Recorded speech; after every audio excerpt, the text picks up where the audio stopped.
Assalamualaikum warahmatullahi wabarakatuh. Kembali lagi bersama saya Zara Tahira. Pada kesempatan kali ini, saya akan membahas tentang pengawasan dan pengendalian. Tanpa berlama-lama lagi, langsung saja saya masuk ke pembahasannya. Di pembahasan pertama, kita akan belajar mengenai pengawasan. Yaitu yang pertama, dasar-dasar proses pengawasan. Kasus-kasus yang sering terjadi dalam banyak organisasi adalah tidak diselesaikannya suatu penugasan, tidak ditepatinya waktu penyelesaian atau deadline, suatu anggaran yang berlebihan, dan kegiatan lain yang menyimpang dari rencana.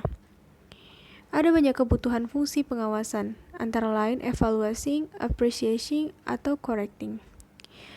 Sebutan controlling lebih banyak digunakan karena lebih mengandung konotasi yang mencakup penempatan standar, pengukuran kegiatan, dan pengambilan tindakan korektif. Lanjut ke pengertian pengawasan. Pengawasan sendiri bisa didefinisikan sebagai suatu usaha sistematis oleh manajemen bisnis untuk membandingkan kinerja standar, rencana, atau tujuan yang telah ditujukan terlebih dahulu, untuk menentukan apakah kinerja sejalan standar tersebut dan tidak mengambil tindakan penyembuhan yang diperlukan untuk melihat bahwa sumber daya manusia digunakan dengan seefektif dan seefisien mungkin dalam mencapai tujuan. Lanjut ke tipe-tipe pengawasan.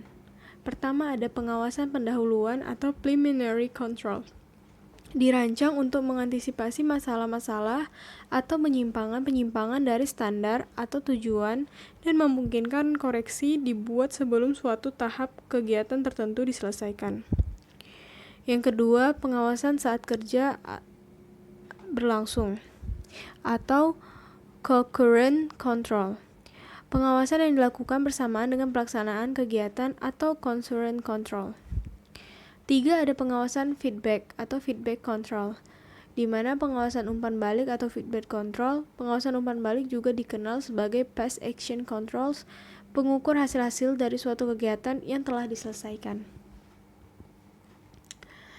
Nah, sekarang kita akan membahas tentang pentingnya pengawasan. Apa sih pentingnya pengawasan? Suatu organisasi akan berjalan terus dan semakin kompleks dari waktu ke waktu. Banyaknya orang yang membuat kesalahan dan guna mengevaluasi atas hasil kegiatan yang telah dilakukan, inilah yang membuat fungsi pengawasan semakin penting dalam setiap organisasi. Tanpa adanya pengawasan yang baik, tentunya akan menghasilkan tujuan yang kurang memuaskan, baik bagi organisasi itu sendiri maupun bagi pekerjanya. Ada beberapa alasan mengapa pengawasan itu penting, yaitu A. Perubahan lingkungan organisasi. Berbagai perubahan lingkungan organisasi terjadi terus-menerus dan tidak dapat dihindari, seperti munculnya inovasi produk dan pesaing baru, diketemukan bahan baku baru tersebut. Melalui fungsi pengawasan, manajer dapat mendeteksi perubahan yang berpengaruh pada barang dan jasa organisasi, sehingga mampu menghadapi tantangan atau memanfaatkan kesempatan yang diciptakan perubahan yang terjadi. B. Peningkatan kompleks organisasi. Semakin besar organisasi, maka semakin memerlukan pengawasan yang lebih formal dan hati-hati. Berbagai jenis produksi harus diawasi untuk menjamin kualitas yang profitabilitas tetap terjaga.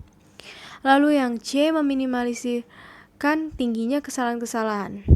Bila para bawahan tidak membuat kesalahan, manajer dapat secara sederhana melakukan fungsi pengawasan. Tetapi kebanyakan anggota organisasi sering membuat kesalahan.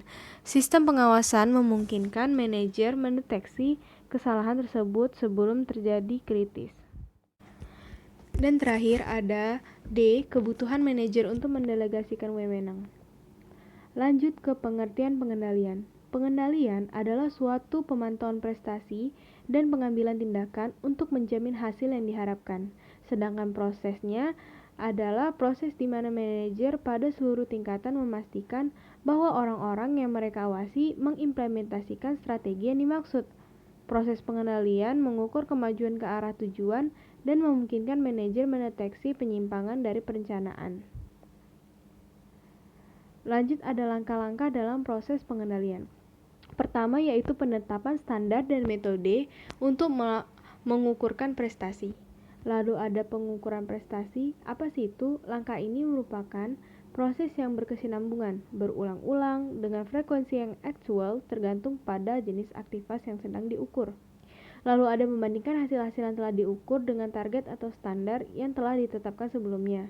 Dan yang keempat ada mengambil tindakan perbaikan, yaitu ini dilakukan jika prestasi turun di bawah standar dan analisis menunjukkan perlunya diambil tindakan. Lanjut ke jenis-jenis metode pengendalian. Yang pertama ada pengendalian pratindakan. Pengendalian pratindakan memastikan bahwa sebelum suatu tindakan diambil, maka sumber daya manusia bahkan dan keuangan yang diperlukan telah dianggarkan. Yang kedua ada pengendalian kemudi atau pengendalian umpan ke depan. Pengendalian ini dirancang untuk mendeteksi penyimpangan-penyimpangan dari standar atau tujuan tertentu. Yang ketiga ada pengendalian penyaringan. Pengendalian ini merupakan suatu proses di mana aspek-aspek spesifik dari suatu prosedur harus disetujui atau syarat tertentu harus dipenuhi sebelum kegiatan dapat dilakukan atau dilanjutkan. Lalu ada pengendalian purna tindakan, yaitu pengendalian purna tindakan yang mengukur hasil-hasil dari suatu tindakan yang telah dirampungkan. Lalu kita masuk ke karakteristik sistem pengendalian yang efektif.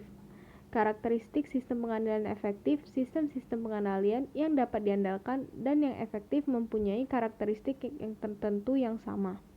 Arti penting relatif dari karakteristik tersebut akan berbeda-beda menurut keadaan masing-masing, tetapi sebagian besar sistem pengendalian diperkuat oleh kehadirannya. Akurat, informasi tentang hasil presentasi harus akurat, tepat waktu, informasi harus dikumpulkan, diarahkan, dan segera dievaluasi jika hendak diambil tindakan tepat pada waktunya.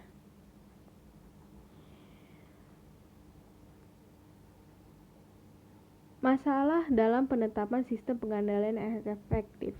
Nah, sekarang kita masuk pada masalah. Sejumlah masalah yang mengganggu akan merintangi efektivitas sistem pengendalian yang sering timbul. Yang pertama ada faktor-faktor yang dengan mudah diukur terlalu banyak dititik beratkan, sementara hal-hal yang sulit diukur ditolak diberi perhatian yang cukup. Lalu ada kedua yaitu faktor jangka pendek.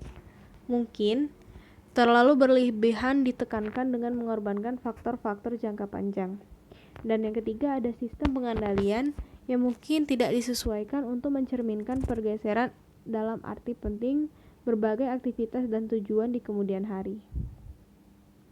Nah, dengan berakhirnya penjelasan saya tentang masalah dalam penetapan sistem pengendalian efektif, maka berakhirlah pula penjelasan saya tentang materi pada kali ini, yaitu tentang pengawasan dan pengendalian. Cukup sekian dari saya. Bila ada kekurangan mohon dimaafkan. Sampai jumpa di video-video selanjutnya.